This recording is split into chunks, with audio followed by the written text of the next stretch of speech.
삶의 지혜를 가르쳐 준다는 많은 책들도 있고요. 또 여러 사람들의 강의 같은 것도 뭐 유튜브에 보면 쉽게 우리가 그런 것들을 만나게 됩니다. 어떻게 사는 게 지혜로운 것인가? 아마 각자의 신앙과 철학과 어떤 가치관에 따라 굉장히 때로는 완전히 180도 다른 그런 모습들을 보여줄 겁니다. 하지만 성경이 우리에게 가르쳐 주는 것, 그리고 모든 사람이 어떤 철학, 어떤 신앙, 어떤 가치관을 가지고 있든지 누구나 동의할 수밖에 없는 그러한 우리의 삶의 지혜가 있는데요. 그것은 오늘 본문에서도 이야기하고 있습니다만 우리의 이 몸이라는 것, 우리가 이 몸을 갖고 이 세상을 살아가지 않습니까? 이 몸이라는 것, 우리가 만질 수 있는 이 세상의 모든 것 다 똑같습니다.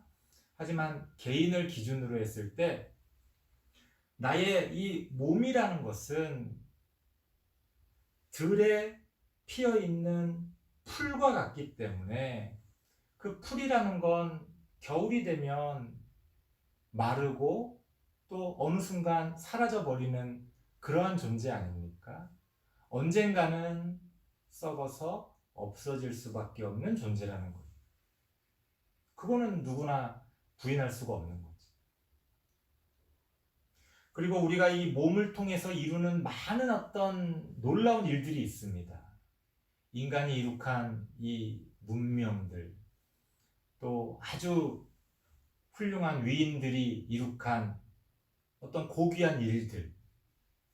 하지만 그것은 그 풀의 꽃과 같이 아름답기는 하지만 언젠가는 그 풀의 꽃도 떨어지게 된다는 거예요. 영원한 건 없다. 영원한 건 없다. 어느 순간 사라지고 잊혀지는 것이 이 자연의 순리라고 볼 수 있습니다. 그러니까 우리는 천년, 만년, 아니 영원히 살 것처럼 아둥바둥 때로는 불필요한 고민에 휩싸여 고통받지만 막상 시간이 좀 지나고 보면 다 어리석은 그런 어떤 고민인 경우가 많이 있다는 거예요. 목사님도 10대 때, 여러분들 나이 때는 여러분들과 똑같은 아마 비슷한 그런 고민과 또 힘든 일들을 또 힘들게 겪어갔을 겁니다. 돌이켜보면 그때 왜 그랬을까? 지나놓고 보니 그럴 필요가 없었는데 그런 생각을 할 때가 많이 있어요. 아마 여러분들도 마찬가지일 겁니다. 지금 어른들이 이렇게 해라 저렇게 해라 이야기하는 것들 별로 귀에 들어오지도 않고, 또 솔직하게 말씀드리면 어른들의 그런 얘기가 다 옳은 것도 아니에요. 중요한 건 내가 내 인생을 내 스스로 어떻게 살아갈 것이냐. 그건 누가 대신 살아줄 수도 없는 거고 이유 불문하고 내 자신이 내 스스로에게 책임지는 겁니다. 그러니까 잘하든 못하든 혹은 내 스스로 어떻게 그것에 대해서 느끼든 상관없이 시간은 지나가고 그 지나간 시간을 돌이켜보면 내가 쓸데없이 불필요하게 너무 걱정하고 고민하며 살았구나, 그런 생각을 할 때가 많이 있다는 거예요. 당장 우리 중학생 친구들은 초등학생 동생들을 바라보면 그런 기분을 느낄 겁니다. 고등학생 친구들은 중학생 동생들을 바라보며 또 비슷한 느낌을 가질 거예요. 마찬가지입니다. 대학을 어떻게 가야 되나? 갈 수 있을까? 대학을 가면 어떻게 해야 되지? 못 가면 또 어떻게 해야 되지? 걱정과 염려로 가득하지만 사실 지나보면 다 아무것도 아닌 경우가 많이 있다는 거예요. 목사님은 아직 젊기 때문에 솔직히 말하면 이런 느낌을 100% 잘 안다고 말할 수는 없습니다만, 그래도 만약에 우리가 아주 오래 살아서 100년까지 산다라고 생각해 보면 목사님이 지금 절반 정도 딱 살았는데요. 이렇게 살아놓고 보니 그렇구나. 그렇게 다 지나가는 거지. 영원한 것은 없구나. 그런 삶의 지혜를 깨닫게 됩니다. 앞으로도 아마 마찬가지일 것 같아요. 그렇죠? 그러면 목사님이 100살이 됐을 때 목사님의 인생을 돌이켜보면 사실은 그냥 지나가고 잊혀지는 것들이 대부분일 거라는 거예요. 우리의 몸을 가지고 살았던 것들, 또 이루었던 것들, 막상 지나놓고 보면 그렇게 아둥바둥 목숨을 걸고 심지어 다른 사람을 짓밟으면서까지 내가 그렇게 살았을 필요가 있을까라고 아마 대부분 느낄 겁니다. 그래서 옛말에도 빈손으로 왔다가 빈손으로 가는 것이 우리의 인생이다, 이런 얘기가 있지 않습니까? 그러니까 삶의 아주 중요한 지혜 가운데 하나는 우리의 인생은 그렇게 지나가 버리고 잊혀지는 거라는 거예요. 목사님, 그러면 도대체 우리의 삶엔 어떤 의미가 있는 겁니까? 거기에 이제 하나님의 말씀이 필요하게 됩니다. 내가 내 생각대로 이렇게 저렇게 살아가는 거는 그건 각자 사람에 따라 다 달라요. 누가 옳다고 말할 수도 없고 잘했든 못했든 또 다 지나가고 잊혀져 가는 겁니다. 여러분이 1000년 전에 살았던 어떤 사람의 인생, 역사에 관심이 있어서 공부를 하면 모를까? 기억이나 합니까? 다 그렇게 그냥 지나쳐 가는 거지.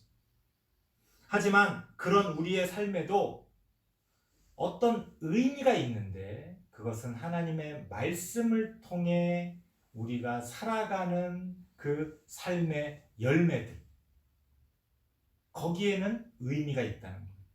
하나님의 말씀이 진리인 것은, 하나님의 말씀이 왜 진리냐? 그냥 사라지고 잊혀지는 것이 아니라 마치 역사책에 어떤 사람의 삶의 역사가 기록되듯이 이 세상에 우리의 삶의 어떤 역사를 기록하는 힘이 있다는 거예요. 그러니까 우리가 하나님의 말씀을 따라 살아갈 때 그 삶은 기록되고 기억됩니다.